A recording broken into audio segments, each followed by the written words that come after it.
Welcome to Entangled World, where we explore our interrelated existential, social, economic, ecological, and technological challenges, their underlying drivers, and how a more beautiful world might emerge. I'm your host, Najia Shaukat Lupson. I'm a daughter of Pakistani Muslim immigrants, a mom, and an intersystems thinker. Join me on a journey to discover what is uniquely and meaningfully ours to do at this pivotal moment in time, in service to the sacredness of life. Quick note before we get started, this is a critical episode and provides the foundation for all the episodes that follow, so I highly recommend listening to this one before you listen to any of the others.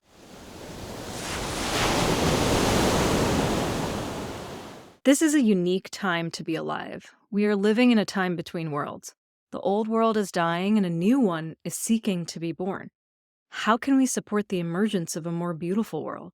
These are the questions that I've been wrestling with for the past 6 years, particularly since my own near-death experience in 2018 while birthing my son. As one of many species sharing this beautiful earth, we are all in a communally tumultuous time. Can you feel it? Something's not quite right. Maybe you wonder why you have to work 60 hours a week to just get by. Maybe you're trying to figure out the right educational approach or school for your child and struggling because the world is changing so fast, and you're wondering, how do we prepare kids for a world we can't even imagine? Maybe you're tired of taking your kids to and from the long list of activities they have going on outside of school just so they can be competitive amongst their peers when it comes time to apply for college. Maybe you live in a much less privileged part of the world and struggle daily to put food into the bellies of your children. Or, despite living in a privileged country, struggle with the same. Maybe you're just annoyed by why organic produce is so fucking expensive.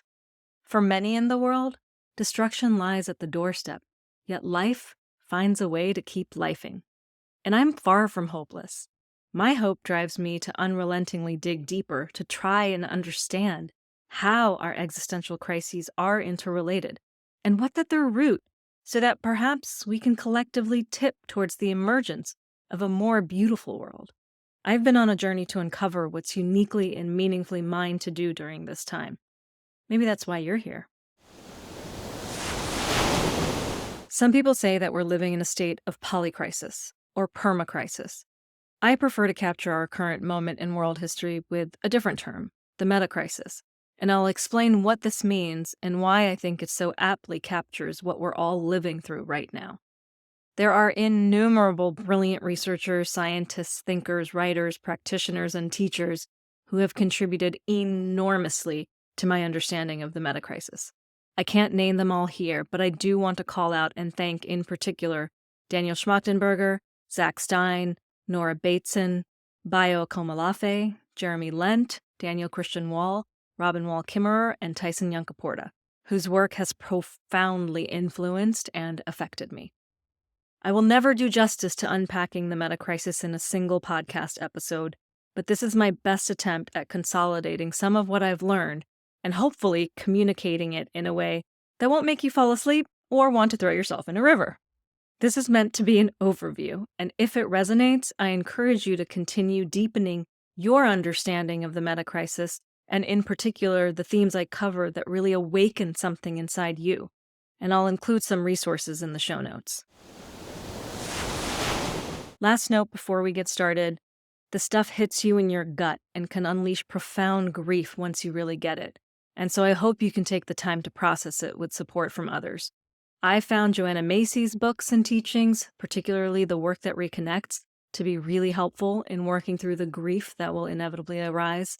There are also other communities of practice wrestling with this stuff, like Benita Roy's Pop-Up School, Jeremy Lent's Deep Transformation Network, an online global community of over 3,000 people engaging with others in facilitating a deep transformation. Nora Bateson's work in Warm Data is also profound, and she offers Warm Data Lab host trainings once a year, and those who complete the course are invited to the Warm Data Lab network. There are also coaches like Samantha Sweetwater and Daniel Thorson who understand and ground their coaching in the context of the metacrisis. So don't go through this alone. Find the others so that you can find joy through the despair and contribute towards the ever-evolving web of life. Okay, let's dive in. I'll start with defining a word: metacrisis. According to the Civilization Research Institute, the metacrisis is the total ecosystem of all global crises and the common underlying dynamics that generate catastrophic and existential risks. So we're talking here about catastrophic and existential risks like climate change and surpassing other planetary boundaries, vast income inequality, artificial intelligence risk, synthetic biology, nuclear war risk. These are the big things, right? But what we're really talking about with the metacrisis are the underlying drivers that each of these crises share, that they all have in common. So the metacrisis covers much more than the polycrisis or the permacrisis, because it includes the crisis unfolding within our minds and our cultures. It gets to the real roots of the crises we face. It's as much about souls, culture, and society as it is about systems. Zach Stein talks about how education, in the broadest sense of the term, is the metacrisis, and it has to do with how humans understand ourselves and the world. It is our psyche that is in the direst of straits, our fragmented consciousness that sees everything as separate parts, where you upregulate some parts relative to other parts without thinking about the effect on the whole. That may be at the root of the metacrisis. This is the more invisible aspect of the metacrisis, if you will, and it's important to keep in mind as I talk through the more visible aspects of it. There's so much more to explore on this topic, which I won't have time to cover in this episode, but hope to explore in future ones. All of this sounds so big and complex, so let's first go through an overview of the more visible metacrisis so you can hold the big picture in your mind as we unpack each bit in this episode. We are facing many interrelated existential risks: climate change, biodiversity loss, ocean acidification, nuclear war risk, income inequality, polarization, pandemics, failures in public education, diminished sense-making, artificial intelligence risk. The list is extensive, and these are all symptoms of a world system that is failing. As best as some of the greatest thinkers of our time can discern, there are three major common underlying drivers to all our global crises. 1. Market economies with perverse incentives. 2. Externalities of growth, business, and industry. 3. Group coordination problems like the multipolar trap. Don't worry, I'll explain each of these in detail a bit later. For now, let's talk about the fact that local civilizations have collapsed before. In fact, it's been a recurrent feature of human societies. But what's unique about this moment is that we are a global, highly interconnected civilization, which also means highly fragile. And it's critical to get that the metacrisis is both seen and unseen. What some of the leading thinkers on the topic can perceive is what we're going to talk about in this episode. The unseen element is also critically important, and we can't talk about it because it's outside our perception. As Nora Bateson says, quote, "This unseen realm is vital, non-trivial, and sacred, and it is real. I am increasingly finding that the most fecund realms of change, learning, and evolution are beyond the organism's current capacity to perceive." End quote. For now, remember that nothing that can be talked about is ever the full story. So where we are now is that civilization, hammered by all of these crises, could go in two possible directions. 1 is chaos, where no one's in control and there's a lack of law and order. 2 is dystopia, where society comes under totalitarian rule. Think The Handmaid's Tale. These are both bad, but there is a third option, what Daniel Schmachtenberger and others are calling a third attractor that's possible, which will take all of everything humanity can possibly bring to the table, and it's abso-fucking-lutely worth working towards. The third attractor is a new level of global coordination that brings about the well-being of all of life on Earth. If humanity survives, it will be because a world system emerges that is capable of navigating the metacrisis. Okay, let's unpack all this bit by bit. We'll begin by framing the global problems. Many of our most insidious global problems seem to be getting worse. Climate change, biodiversity loss, ocean acidification. I don't think you need me to mention them all again. But these are all symptoms of an entangled mix of underlying drivers, which, once you understand them, can be an answer to the question of why is this all happening? I say can be an answer because remember what I said about seen and unseen. It's important to recognize that there are unpredictable, unknowable aspects of life that are outside human perception. And so even our very best thought through, multi-perspective, data-informed scientific explanation will only ever be a model of reality. And so we need to hold it lightly as a way to orient ourselves and the actions we take, but we should never be so hubristic as to think we can ever construct solutions to such complex challenges. We do not have that kind of control over the universe. We can, however, navigate our challenges in ways that are less destructive and more oriented towards being in service to the sacredness of life. Now, the way we are working to solve our global crisis is the crisis, as brilliant writer Bayo Akomolafe beautifully states. If you try to solve any of these complex global issues individually without factoring in the deep underlying dynamics at play, at best you might solve the problem in a very narrow way, but you'll likely externalize harm somewhere else or drive polarization that then creates new, more wicked problems. The metrics we're tasked to optimize often make things better in one place, often a richer and whiter place, and much worse in another, often a poorer and darker-skinned place. So let's say you've come up with a technology or a law or a nonprofit to solve a problem. You have to narrowly define the problem to produce a first-order effect, and narrowly define the success metrics, especially to raise funding. And implement your solution, but it interacts with ecologies and societies and people that are complex, and it has second, third, fourth, and nth-order effects, which, of course, you cannot completely measure and predict, but you're not even tasked with trying to consider where your solution might have unintended consequences. So, let's say you're working on tackling climate change. We know we have to move away from fossil fuels that are warming the Earth and towards more renewable sources of energy, like solar, wind, and hydro. So say you're working to pass legislation in the US that will speed up electrification. Seems like a good thing. But where are the minerals coming from to power this renewable energy transformation? Does it mean someone in Chile now has to engage in mountaintop removal and displace indigenous people and employ children in deep pit mines to get the minerals that will power the renewable energy transformation in the US? Well, that's not good. Even worse, those minerals we're mining, we're running out of. Simon Michaud, a geologist who has deeply studied mineral reserves, has published research that shows that we don't have enough minerals globally, even if you include deep-sea mining, to actually transition the entire fossil-fueled global economy to a renewable one for even one single generation.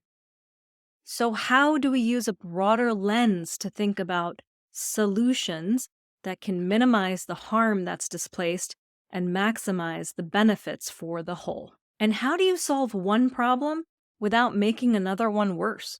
Of course, everything has trade-offs, but by trying to systematically map out many causes of a problem, we can try to work towards better solutions that address more than one problem. Of course, even the language of problem and solution is reductive, because when we're talking about complex issues, these aren't one-and-done solutions. There's ongoing management, like steering a sailboat. So I actually prefer the language of predicaments and responses. And it's critical to understand that we can do a much better job of thinking through what the first, second, third, and nth order effects of our solutions might be, and we should strive to do it as completely as possible while knowing that we never can. You should be very suspicious of anyone who tells you they know how to solve these gnarly problems. That being said, we can do a lot better by focusing on the relationships that build life, letting ideas mix together, creating the conditions for authentic collaboration across diverse groups of people, organizations, sectors, and societies, and continually working to expand our perception of what's going on so that we may become humans capable of stewarding our unique power in service of life. I mentioned that this time period is unique. Things are getting better and worse at the same time. But the things that are getting worse are leading to the rapid destruction of life on Earth faster than the things that are getting better. So it's like a tub that's draining faster than we can keep filling it with clean water. And we have to go back in time a little to understand why this time period is unique. First, local civilizations have collapsed before, but never before has humanity been on the brink of global civilizational collapse and challenges that threaten human extinction. During early civilizations, we didn't have the technological capacity to destroy the entire planet, but we did have the technological capacity to destroy our local environments. It's one of the main reasons early civilizations failed. Local civilizations have historically always collapsed around the 300 to 400 year mark from overuse of the environment, or internal infighting, or destruction by other more technologically advanced tribes. Think of the Roman, Mayan, and Easter Island civilizations. The US has passed the 300-year mark, and unfortunately, a collapse of the US empire will ripple out to the globe. To understand all of this, we need to go back a bit further. By World War II, humans had developed the first existential technology that could actually make the entire planet uninhabitable: the nuclear bomb. The threat of the nuclear bomb was also the first time we actually had to make an entire world system organized around never using it, because it could destroy us all. This was the idea of mutually assured destruction. We wanted to avoid World War III, so we created the Bretton Woods system, which made the US dollar the world currency to which every other currency was pegged, and pegged that to gold. We also established an international monetary system dependent on exponential growth of GDP, or gross domestic product. In the simplest of terms, GDP is basically a very imperfect measure of all the goods and services a country produces, and it's the key metric all nations use to measure economic growth and work to maximize. And to top it all off, we created intergovernmental institutions to maintain this new world order, mainly the World Bank, the United Nations, and the International Monetary Fund. We built integrated global supply chains, and this made us so economically dependent on each other that it was in each nation's best interest to not go to war. Wars have historically been largely based on people wanting more stuff, so they can have more power. And they can do that by taking someone else's stuff, but if there's more than enough stuff to go around, then maybe countries won't fight with each other. This was the thinking behind creating an economic system based on the exponential growth of GDP. We thought, let's take from nature instead of each other. Let's grow the pie instead of trying to figure out how to split the pie, which would require dealing with all sorts of messy issues like race, equity, and justice. Now here's the critical thing to get. The exponential growth of GDP is destroying the planet. The more energy we use, the more stuff we produce, the more we destroy the planet. It's an almost one-to-one correlation. And all of that money is used in a linear materials economy, which turns what we extract from the earth into stuff we use for a little while, then throw away into landfills or dump into the ocean. You cannot run an exponential financial system coupled to a linear materials economy on a finite planet forever. Johann Rockström and his colleagues have defined 9 planetary boundaries that we must remain within for humanity to thrive, and we've already passed 6 of them. We are destroying our life support system, and we cannot survive if we destroy everything we depend upon. Literally the definition of a self-terminating system. Okay, why else is this time period unique? The second factor is that there have never been more humans alive at any one point in history. Humans have been around for about 250,000 years, and our population size has remained fairly consistent for 99.9% of that time. We reached 1 billion people in the late 1800s. With the Industrial Revolution, and in particular fossil fuels and fertilizers and pesticides helping us grow more food, we went from 1 billion to 8 billion people almost in the blink of an eye. We are in overshoot, which means that the current consumption of the average person is more than the planet can sustain. And more humans means more extraction from the earth turned into waste to support those humans. Many scientists agree that the average carrying capacity of the earth is closer to 4 billion people. Maybe it's not 4 billion people, but it's likely not 8 billion. It's important to say that there are vast differences between how much the average person from the United States versus the average person from a country like Ghana consumes. 8 men now own more wealth than half of all of humanity. The consumption and wealth of these men are driving infinitely more destruction than the average person anywhere on Earth. Third, we began extracting fossil fuels from the Earth in the 1700s and have extracted more than half of all fossil fuels ever created in the last 50 years. We've released so much carbon into the atmosphere that the Earth is now hotter than it's been in the past 6,000 years. By 2050, over 5 billion people will be exposed to at least 1 month of health-threatening heat each year. Nations like Pakistan and India face the highest risk. The continuation of all life in the biosphere is now at risk. Fourth, as far as we know, humans are unique from other species because we have developed technology with the power to affect all of life on Earth. We can look at a rock and imagine that we can shape and sharpen it into a tool to cut wood and then create that tool. No other species that we know of has that cognitive capability. So we've been able to develop technology that allows us to dominate and extract from where we live, cut down the trees, overfish the oceans, and move on to other places and do the same thing over and over and over again. Of course, we're now running out of places on Earth to extract from, and the technology we've developed is supercharging our destruction in ways that we're often completely unaware of. The advent of artificial intelligence in particular brings many potential risks and benefits. It supercharges everything we're already doing. AI is different from any other tech that we've ever developed because it's a recursive technology, meaning it keeps learning how to get better at learning, and it's getting fed with human-created knowledge, which means it will amplify and speed up everything humans are already doing. That's literally what it's for.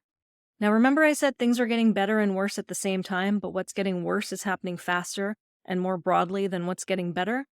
AI, on its current trajectory, will speed up that curve. Now, you might still say we've had technological innovations before that were predicted to transform society, but AI is different in kind than any other technology we've developed because it has the capacity to beat humans at a finitely definable task, and it can learn faster than humans ever can. This could be pretty catastrophic in our current political and market-based economy, where most people need a job to put food on the table. There's a lot more to say about AI, and for those interested in digging deeper, I'd point you to 2 podcast episodes that Daniel Schmachtenberger and Zach Stein did separately that I'll include in the show notes. Okay, fifth, our global civilization is now so complex and integrated that it's also highly fragile. It's like we've built a gigantic mansion on chopstick-thin wooden stilts that are being eaten by termites. Our supply chains, integrated across 6 continents, mean countries can specialize and we can drive down the cost of goods, but it also means high levels of fragility. So something like a pandemic happens in one area and you get cascading spread of not only the virus, but also failures of supply chains like our food systems that require people to operate. Food system disruptions can cascade into all sorts of other crises. The Syrian refugee crisis was in part caused by droughts and crop failures. To those of us more privileged in the global north, in the early stages of collapse, this looks like the cost of our favorite Chinese meal just went up $5 while the portion size went down. The point here is that on our current trajectory, eventually global collapse will come for all of us. This is enough to make your head explode. I know, but stick with me, there's a lot more to the story. So now you understand why this time period is unique, and that the way we currently solve problems is actually driving deeper problems. I'll come back to this, but right now it's time to talk about the 3 main underlying drivers of the Metacrisis. And it's important to keep in mind that underlying these 3 is the deeper crisis and fragmentation of our psyche that I touched on earlier. Okay, so first underlying driver, market economies with perverse incentives. Not all market economies are capitalist and designed to increase profit at the expense of everything else, but our current global economy is. And by perverse incentives, I mean things like status, financial, power building incentives, or any incentive that is not aligned with striving to do good for the whole. What generates profits for a company or individual does so at the expense of another company or individual, or our planet. We only profit if we produce goods and services that other people want to buy, meaning we've solved some problem for them, so more revenue generated means more problems solved for more people, right? But there are structural, perverse incentives built into our economics. The shark dead is worth more than the shark alive. When there are wars, the military-industrial complex profits and GDP goes up. More sick people paying for pharmaceuticals means GDP goes up. Destroying rainforests to build fancy vacation resorts means GDP goes up. So we've got a global system that is trying to maximize GDP no matter the cost. And yes, this system has generated lots of benefits for some people on the planet.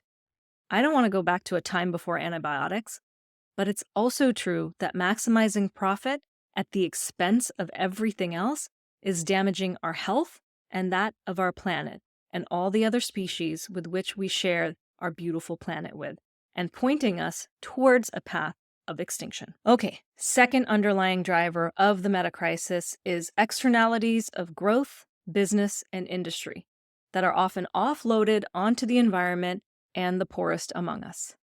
For example, the US sends tons and tons of trash to the poorest parts of Global South countries. This is why you see gobs of plastic bottles washing up on the shorelines of West Africa. Our current economic system incentivizes CEOs to maximize profits, and there are really only two ways to do that. One is you pay people less, or two, you extract more from nature and pollute her without paying for the harm you're doing. Corporations get to privatize the benefits and socialize the losses. And so the way we're operating right now is a bit like cancer cells. Before someone dies of cancer, they have the most cancer cells in their body than they've ever had, and then all the cancer cells die when the person dies. When cancer cells are alive, they're extracting more from the human and replicating faster than other cells. So it seems like they're winning in the very short term, but they're actually killing the host they depend upon. Humans are caught in a system that looks like a cancer on the biosphere, where we are maximizing extracting from the earth on which we depend to win in the very short term, like making lots of money, which then drives more consumption and extraction. The other aspect of externalities is, of course, what I've covered earlier, where the way we often try to solve problems displaces them from one area to another. Reducing carbon emissions in the US won't help the planet if the way we reduce them is by offloading our production and waste to the Global South. And this brings us to the third underlying driver of the metacrisis, which is group coordination problems like the multipolar trap. This basically means scenarios where what wins in the short term forces everyone to race towards that thing, even if everyone racing towards that thing is bad for everyone in the long term. This is the multipolar trap, and you see it in the market race to maximize profits, arms races to develop technology, and tragedies of the commons. Let's unpack each of these a bit, because I know it's a lot of buzzwords. Okay, the first group coordination problem, market races to maximize profits. What's an example of a market race to maximize profits? If nations are in economic competition with each other, as they currently are, and our economies are based on fossil fuels, which they currently are, no one wants to price carbon properly to account for its pollution, because if the US does, it will be disadvantaged relative to China, who isn't pricing carbon. And if both the US and China don't agree to price carbon, then neither will any other nation. It gets even trickier. If somehow the US could price carbon properly, anything based on fossil fuels would become more expensive, which means anything you buy would become more expensive, because everything right now is based on a fossil fuel economy. And so if we just stopped pumping oil tomorrow, the poorest among us would get hurt first and worst because they wouldn't be able to absorb the price shocks. When you start to understand this market race to maximize profits, you'll see it in play everywhere. Second multipolar trap, tragedy of the commons. This looks like I need clean air to live, but I don't have to pay for it. Trees clean the air. If I cut down a tree, I can use that to build a deck on my house or sell it to someone else, and I won't miss the tiny oxygen benefit that I get from cutting down that one tree, or see the tiny damage it causes to the air. But when everyone thinks that way, everyone will cut down all the trees. This is one contributing factor to how past local civilizations, like that of Easter Island, collapsed. Now, it's important to say here that it is possible to create and maintain effective commons without some sort of top-down laws or regulations. Many indigenous peoples and Europeans before feudal times effectively managed land commons. Elinor Ostrom's work has identified core design principles for the successful management of the commons and is based on her observation of these principles in practice in communities. Okay, another multipolar trap. Arms races. This looks like Google working to build AI technology. And since Microsoft competes with Google, it also has to build AI technology, so they're both racing to do it as fast as possible because that's what will maximize their profits. They're not incentivized by the system to slow down and do proper risk assessments to ensure they consider all the potential possible negative consequences before releasing it to the public. Now imagine you're the CEO of Google or Microsoft, and you think you're more ethical than the other guy. You have kids and care about the risks AI poses for your kids, and so you want to slow down and develop AI as safely as possible. But the first mover advantage is significant. And if you slow down, then the other guy who you think is less ethical than you just wins. So you say, I'm the more ethical person, I'll speed up trying to beat the other guy because I think that's better for humanity, which of course means the other guy speeds up, so you're caught in this trap where the proper risk assessments just never get done. Perhaps this sounds grim or too complex to wrap our brains around, but my hope blossoms around this fact. If we can better understand the Metacrisis, then we now have a much smaller set of problems that we actually have to address to make vast improvements across many areas. This is fucking fantastic news! Okay, now let's get into what we might call two global attractors pulling us forward into the future. The first attractor is chaos. This is a world of breakdown of our social fabric and collapse that likely ends in a high-tech war of all against all. So now we don't have one technological weapon of mass destruction like nukes, we have many. We have drones that can be made in basements that can destroy factories. We have regular people that can get chemical and biological weapons and create bombs following directions on YouTube. So unlike following World War II, we can't create some sort of mutually assured destruction system because it's near impossible to monitor all these risks. So how do we make it through this much distributed technological power with the current incentive systems designed for destruction? We can't. The second attractor is dystopia, an oppressive world born out of a desire to mitigate the risks of chaos leading to high-tech centralized control systems. So, for example, we might be able to regulate the companies that make drones, but there's likely some DIY information on the internet that tells people how they can turn their drones into weapons, so now we have to control information online, or we have to get rid of all privacy and create some kind of always-on everywhere surveillance so we can know what everyone's doing in their basements. This is a path similar to the one China is going down. Both of these are bad. I think everyone will agree that we don't want either of these scenarios. They're both really bad outcomes for humanity and won't last long because they both lead to eventual extinction. What's worse is that the solution to chaos looks like oppressive control that leads to dystopia. And the solution to dystopia looks like increased freedom, which leads to chaos. What the fuck, right? Okay, these are not new attractors. Free and open societies have always had to manage them. But as I took you through earlier, we are now facing multiple global existential risks in an age of rapid technological development. And so we need an ongoing, dynamic mechanism of global governance with love, ecology, and justice at its heart. We need a third attractor. The third attractor is not a solution. Remember, a solution implies it's something we can control and create, and then we're done. The third attractor is a response to the Metacrisis. It's a process.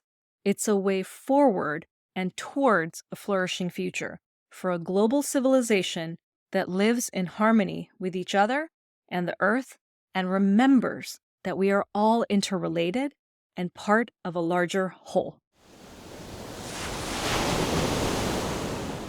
With a deeper understanding of the problems we face, we can work towards design principles that support this flourishing future.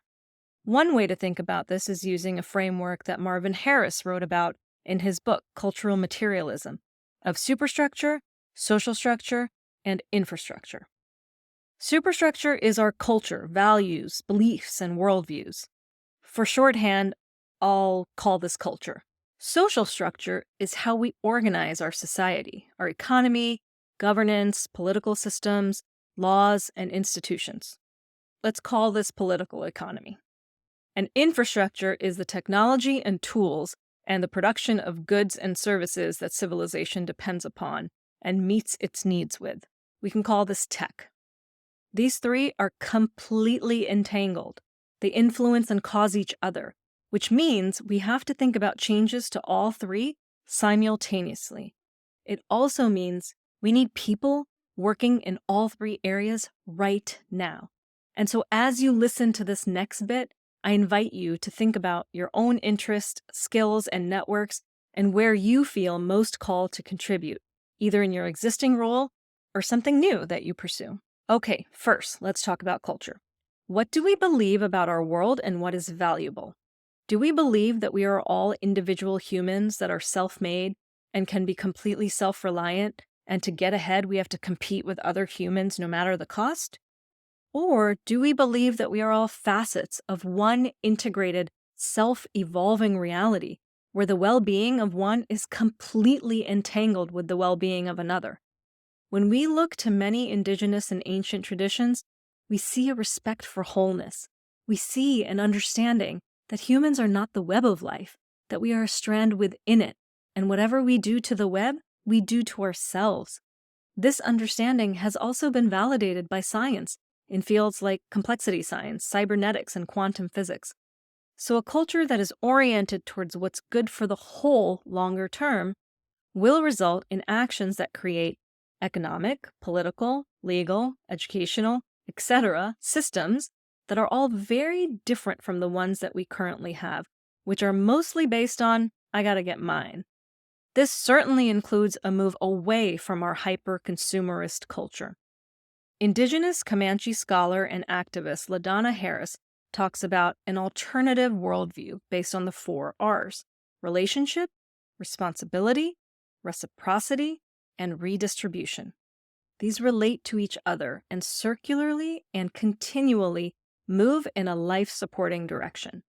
Relationship recognizes the kinship obligation and the value in relationship with all of life. Responsibility is the obligation to the community, and that it's imperative to nurture and care for relations. Reciprocity is the cyclical obligation, or balancing what is given with what is taken. And redistribution is the sharing obligation, sharing what one possesses in abundance. Imagine a world based on these 4 R's. It would look radically different. Okay, second, political economy. Remember, this means our economy, politics, governance, laws, and institutions. A critical shift we need to make is moving from an economic system that advantages the few and disadvantages the many, defined by private ownership and pricing based on scarcity, to an economic system that is defined by making sure that the incentive of every agent and the well-being of every other agent and the commons is aligned with our best attempt to eliminate unintended consequences. meaning the system is actually built to create systemic advantage for the whole. So this is not communism, capitalism, or socialism. It's something different that was never possible before because it requires a level of global consciousness and coordination that's never existed. This is how the human body works. If we're healthy, none of our cells are trying to compete with each other to advantage themselves. They're self-organizing in a way that creates what's best for the whole. This might mean we look beyond how we've organized ourselves as nation-states and seek some other ways of organizing. This might look like decentralized power and decision-making where those closest to the impacts are the ones making the decisions about what should happen. There's a lot here to explore, and many people around the globe are working on different ways of organizing ourselves. Okay, last category, tech. With respect to tech, we need to move from a linear materials economy that extracts from the earth faster and more efficiently, unsustainably from finite resources and turns it into trash that pollutes land and oceans, to a closed loop or circular materials economy, where we turn the trash into new stuff. So we stop extracting from the earth faster than it can regenerate itself and stop producing so much waste. In order to do this, we need to move to a post-growth world where GDP is no longer the global measure of success and where all of us and future generations can have a better quality of life sustainably. Now, the other thing that's helpful to think about within the context of the three areas I've outlined, culture, political economy, and tech, is the timescale of our actions. Here, Daniel Christian Wall's Three Horizons model is helpful. Daniel Schmachtenberger talks about it as triage, transition, and long-term, although I like to call it triage, transition, and transformation, and think about it like the 3 T's. Donella Meadows, leverage points, places to intervene in a system, can also be considered within a 3 Horizons framework model. Horizon 1, which can also be called triage, is basically to stop the harm, particularly for things that are very high risk. Here, we're working to address immediate issues, not systemic ones, but those that buy us more time and give us a shot at addressing the systemic ones. We're keeping the lights on and maintaining the status quo.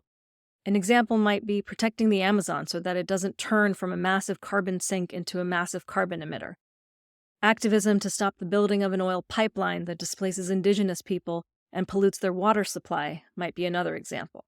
Horizon 2, or transition, is when we're working to change the rules of a system, or the distribution of power of the rules within the system.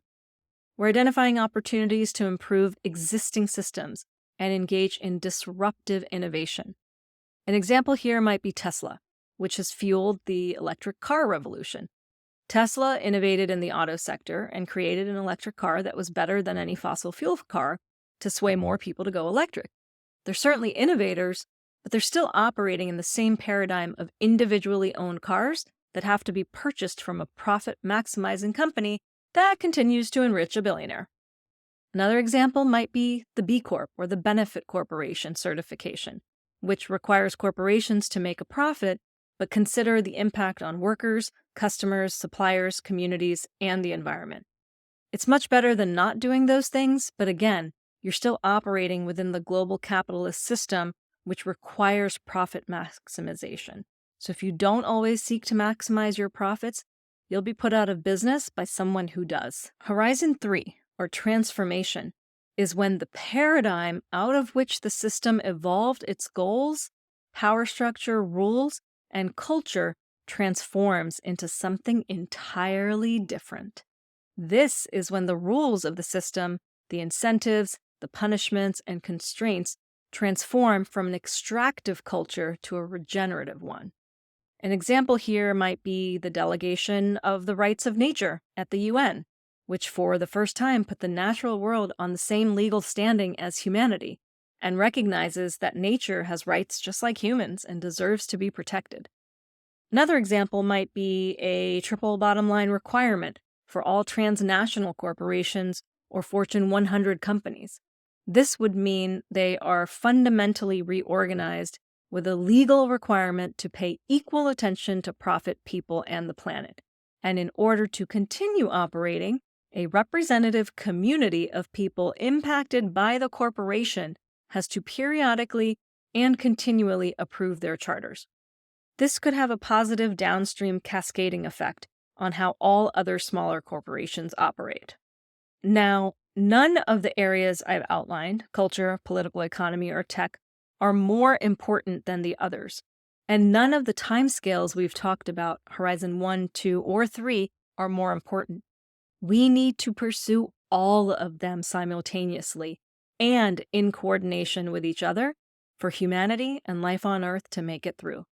It's the greatest challenge humanity has ever faced, and it's not impossible. Our purpose as humans is simple. It's to be stewards for all of life. We have the capability to destroy all of life, and so we must also have the responsibility and wisdom to be its steward. So now that you're equipped with an understanding of the Metacrisis and our current moment, I hope you'll join me on future podcasts as we find out what we can do to support the emergence of a more beautiful world. And as I close this episode, I want to say that I believe we can nourish the conditions that steer us away from global chaos or dystopia and move toward the emergence of a third attractor that looks a lot more like the type of world most of us would want to live in and leave for our children. My hope lies in more people better understanding our global challenges and responding in ways that honor the sacredness of life, coupled with what Nora Bateson calls aphanipoiesis, or, quote, the unseen coalescence of life towards vitality, end quote. Where do you feel inspired to contribute? You were born during this time between worlds for a reason. How will you be a good ancestor for future generations? How will you use the gift of life that you've been given? If you liked the episode and want to hear more conversations where we explore how a more beautiful world might emerge, subscribe or follow on your favorite podcast app or the Entangled World Pod YouTube channel. If you loved it, support the project at patreon.com/Entangled World. Thank you for listening and for coming on this journey together.